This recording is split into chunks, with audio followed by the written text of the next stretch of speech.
최후 붉은 마음 누가 알아주리. 피놀이에서 끝내 잡히다. 전봉주는 장성 갈제 아래에서 손병희와 헤어져 장사꾼처럼 옷을 갈아입고 무기를 버린 부하 10대명만을 데리고 이밤산성으로 들어갔다. 이밤산성은 장성 관내에 있는 군사 요충지다. 정읍에서 호남 고속도로를 따라 장성 경계에 이르러 왼쪽을 바라보면 모자를 쓴 모습을 한 험준한 산이 바라보인다. 이 산을 모자바위라는 뜻을 붙여 이밤산이라 불렀고 산 위에 산성을 지키는 군인이 주둔해 있었다. 이밤산은 바깥에서 보면 깎아지른 듯이 험하나 산의 안쪽으로 들어가면 군데군데 분지가 있어서 농사를 지을 땅도 있었고 집을 지을 아늑한 곳도 있었다. 산의 높이는 626m에 지나지 않는다. 이 대목에서 공주전투의 두 번째 두령이라고 해야 할 손병희의 행적을 알아보자. 손병희는 놀묘에서 전봉준과 손을 마주잡고 의형제를 맺은 뒤 남북접 연합전선을 펼쳤다. 공주 공방전의 총지휘는 전봉준이었으니 손병희는 전봉준의 지시에 따라야 했다. 손병희가 공주전투에서 전봉준의 지시를 거부했다거나 갈등을 유발했다는 관변 측 기록은 보이지 않는다. 관변 측에서는 전봉준에게만 주의를 기울일 뿐 손병희에 대해서는 관심이 없었다. 다만 뒷날 천도교 측의 사실과 다른 과장된 기록만 보일 뿐이다. 전봉준과 손병희가 태인 전투에서 마지막 패전을 겪고 나서 함께 남쪽으로 내려오다가 장성 갈제에서 영원한 이별을 했는데 그때 두 지도자가 이별하는 전경을 알려주는 얘기는 어디에도 찾아볼 수 없다. 길을 달리한 손병희는 일본군과 관군의 통제선을 피해 근거지인 북쪽길을 찾아 헤매면서 임실에 숨어있던 최시형을 모시고 장수 무주를 거쳐 보은 북실까지 올라왔다. 그 과정에서 영동 등지에서 전투를 벌이고 북실에서 마지막 패배를 한 뒤 최시형과 함께 잠적했다. 이밤산성으로 몸을 피하다.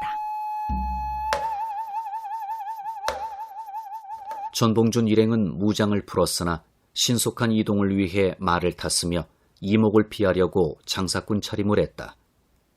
전봉준은 이밤산성 일대의 지리를 환하게 꿰고 있었다. 자신이 늘 다니던 길이었다. 그는 태인에서 몸을 피하면서 이밤산성으로 들어가 다음 계획을 짜기로 마음을 먹었다.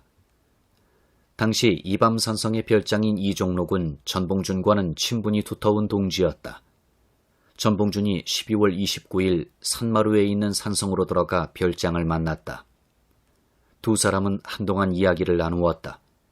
별장은 역적의 두목을 자신의 처소에 재워주고 밥도 먹여주었다. 용기 있는 태도였다. 전봉준이 데려온 농민군 몇십 명이 무서워서 곱게 접대한 것은 아닐 것이다. 다음 날 아침 별장은 관군이 수색하려고 산성으로 온다는 연락을 받고 전봉준에게 도망치라고 일러주었다. 전봉준이 산성을 떠나올 때 별장은 성문까지 따라 나와 전송해 주었다. 전봉준은 모처럼 배불리 먹고 잠도 푹 잤다. 별장과 그의 부하들은 전봉준이 떠난 뒤에도 관군에게 아무 연락도 해주지 않고 비밀을 지켜 입을 다물었다.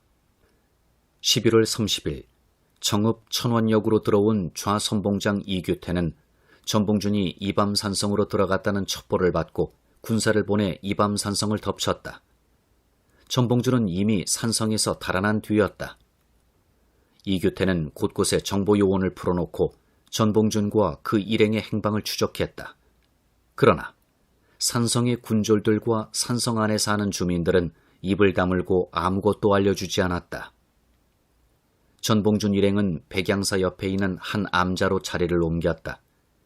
이밤산성 옆 동쪽에 백암산이 있고 백암산 아래 아늑한 곳에 백양사가 자리 잡고 있다. 산성과 백양사의 거리는 10km 정도 되었다. 전봉준은 백양사와 인연이 있었다. 원평 집회 때 백양사의 승려가 집회에 참여한 적이 있었으며 집강소 기간 전봉주는 백양사에 대장소를 차려놓고 장성의 유지들을 백양사로 불러 모아 협조를 당부한 적도 있었다. 그래서인지 백양사의 승려들은 평소에 알게 모르게 농민군을 돕거나 가담했다는 소문이 파다했다. 전봉준이 암자에서 나와 잠시 백양사로 들어가 휴식을 취하고 있을 때 이밤산성의 군졸이 와서 관군이 이밤산성을 수색해 전봉준을 잡으려 하니 도망치라고 통고해 주었다. 전봉준은 재빨리 백양사의 뒷길로 탈출했다. 이때 전봉준은 부하들을 돌려보내고 양해일, 최경선, 유정호, 셋만을 데리고 길을 떠났다. 타던 말은 버렸으나 총은 들고 갔다. 많은 부하를 데리고 다니면 사람들의 눈에 잘 띄기 때문에 위장을 위해 일행의 수를 줄이고 말을 타지 않았던 것이다. 이규태는 또 전봉준이 백양사에 숨어있다는 첩보를 받았다. 그 즉시 관군과 일본군이 달려가 백양사를 덮쳤으나 전봉준 일행의 행방은 다시 묘연했다. 이규태는 2번이나 농락을 당했다. 그는 나중에 별장이 전봉준과 내통한 소행을 알고 분통을 터뜨리며 이른바 산성별장은 한 곳을 지키는 장수이니 방어의 직책이 있는데 도둑놈을 숨겨주고 처음부터 나에게 통지해주지도 않았다. 또 부하들을 단속하지도 않고 서로 얽히고 설키어 정보를 누설까지 하니 전후로 따져보면 죽을 죄에 해당한다고 말했다. 그리하여 별장의 상관인 전라병사에게 그를 불구지죄로 잡아가 문초하라고 엄하게 지시했다. 김경천의 배신. 백양사 옆으로 돌아 숲길로 들어서면 순창으로 빠지는 길이 나온다. 이 길로 내달리면 국사봉 아래 마을인 피노리가 나온다. 이곳 장터에는 순창 읍내와 태인과 담양을 잇는 삼거리가 있었다. 피노리에는 이 근방에서는 제법 큰 장이 선다. 그래서 많은 장꾼들이 꼬인다. 번화한 피노리의 장터 한가운데인 삼거리에 주막이 있었다. 전봉준 일행은 이 주막에 들었다. 예전 주막은 술과 밥만 파는 것이 아니라 잠도 재워주었다. 전봉준 일행은 이 주막에서 하룻밤을 묵었다. 전봉준은 김계남과 손을 잡고 제기를 도모할 작정이었다. 또 서울로 올라가서 정세를 살필 생각도 가지고 있었다. 당시 김계남은 자신의 집에 있는 지금실에서 매부의 집이 있는 산내면 종송리 느티나무 말로 피신해 있었다. 종송리는 험준한 회문산 언저리에 있는 깊은 산골 마을이었다. 전봉준은 김계남이 종송리에 몸을 숨긴 사실을 알고 있었는지 김계남에게 연락해 회합을 가지려 했다. 하지만 그때 김계남은 종송리에 사는 친구 임병찬의 밀고로 초하루에 이미 체포되어 전라감형으로 압송된 뒤였다. 전봉준은 예전 부하인 김경천이 피노리에 산다는 것을 생각해냈다. 전봉준이 고부 접주로 있을 때 김경천은 그 아래에서 접사의 일을 보았다. 김경천은 무슨 연유인지 고향인 정읍을 떠나 이 산골로 옮겨와 살고 있었다.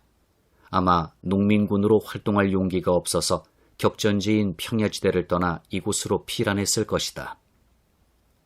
약삭빠른 김경천은 전봉준이 총대장이라는 것, 전봉준에게 현상금이 많이 걸려있다는 것, 전봉준을 따라다니는 부하가 많지 않다는 것 등을 면밀하게 따져보았다.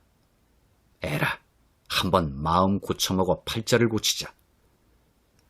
김경천은 은밀하게 움직였다.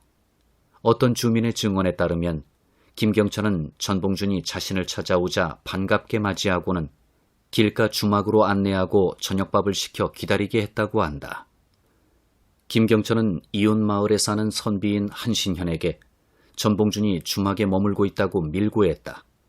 한신현은 마침 농민군을 수색하기 위해 민보군을 조직하고 있었는데 뜻밖에도 호박이 굴러들었던 것이다.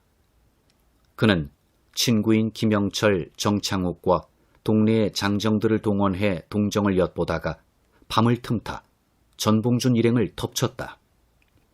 소란스런 소리의 위험을 감지한 전봉준이 천보총을 들고 방문을 박차고 나가 나무단을 밟고 담을 뛰어넘을 때였다. 주막을 포위하고 있던 마을 장정들이 총 개머리판과 몽둥이로 전봉준을 사정없이 쳤다. 전봉준은 여러 군데 몽둥이를 맞고 땅바닥에 떨어졌다. 일본 기자가 표현한 대로 불세출의 영웅 전봉준은 하찮은 부하의 밀고와 무지몽매한 장정들의 손에 잡힌 것이다. 12월 2일 밤이었다. 역사는 단순한 동기로 다른 길을 가는 경우가 많았다. 전봉준의 경우가 이에 해당할 것이다. 하지만 그가 살아남아 농민봉기의 뜻을 밝힌 것은 우리 역사를 위해 행운이었다. 전봉준은 발목과 허리 등 온몸의 상처로 움직일 수가 없었다. 더욱이 장정들은 그가 잡힌 몸인데도 죽지 않을 만큼 연달아 몽둥이를 안겼다. 한신현은 전봉준과 부하 3사람을 마을 공회당으로 데려가서 가두고 순창 관아에 이 사실을 보고했다. 순창 관아에서는 이들을 전라감영으로 압송하려고 했다. 마침 일본군 소주와 미나미가 지방 순회를 돌면서 순창에 머물고 있었다. 미나미는 순창 군수에게 전봉준의 신병 인도를 요구하면서 우리가 남쪽으로 내려온 것은 오로지 이 한 놈을 잡기 위함이었다. 그러니 서로 공동으로 지켜서 서울로 압송하여 신문함이 당연할 것이다 라고 말했다. 순창 군수는 일본군 소좌의 요청을 거절할 수 없었다. 만일 전봉준이 김계남의 경우처럼 전주로 끌려갔다면 김계남처럼 직결 처분으로 죽임을 당했을 것이다. 일본군은 전봉준과 그 일행을 들것에 태워갔는데 순창 군수는 일본군의 위압에 눌려 이 광경을 멀거니 바라만 보았다. 미나미는 전봉준과 양해일과 최경선을 데리고 가면서 윤정호만은 잔챙이라고 보았는지 순창에 떨구었다.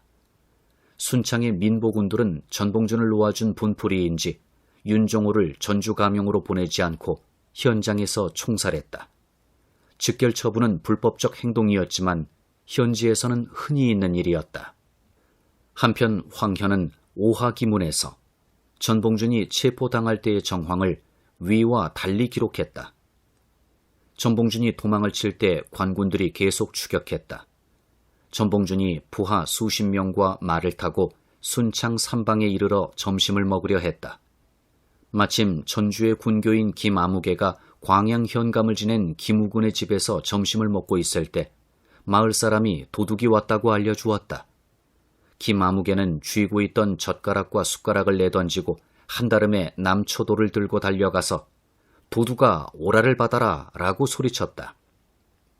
전봉준이 황급하게 칼을 빼려 하자 김아무개가 몸을 솟구치면서 칼로 전봉준의 무릎을 내리쳤다. 연달아 마을 장정들이 달려들어 전봉준을 묶었다. 이윽고 순창의 민보군이 와서 전봉준을 순창 감옥에 가두려고 잡아가려 해서 전주 군교와 순창 민보군이 서로 다투었다. 순창에 와 있던 일본군이 이 소문을 듣고 달려와 전봉준을 빼앗아가서 자기네 진중에 구금하고 전봉준의 상처를 치료해주면서 보살폈다. 두 기록의 줄거리가 약간 다르나 순창군에서 공식 통로를 통해 보고한 앞의 내용을 믿어야 할 것이다. 뒷이야기는 김경천이라는 이름이 빠져있고 삼방에 누구의 집이란 것도 밝히지 않았다. 김경천의 밀고 사실은 여러 민간의 기록에도 나온다. 말 만들기를 좋아하는 사람들은 전봉준의 점괘에 경천을 조심하라고 했는데 공주의 경천에서 패전한 탓에 경천을 지명으로 알았다. 이때 보니 경천은 바로 옛 부하 김경천을 뜻한다고 풀이했다 한다. 전국 곳곳에 방문을 붙여 전봉준을 체포했다는 사실을 알렸다. 당시로서는 그야말로 빅뉴스였다. 전봉준이 잡혔다는 소문이 돌자 사람들은 땅을 구르며 통탄에 맞지 않았다. 밀고자 김경천은 세상의 눈총이 무서워 몸을 숨겼다. 한신현은 그 공로로 금천군수가 되었고 마을 사람들은 상금 1000냥을 받아 나누어 가졌다. 뒷날 배반자 김경천은 피놀이에 살지도 못하고 몸을 숨기며 떠돌이 생활을 했다.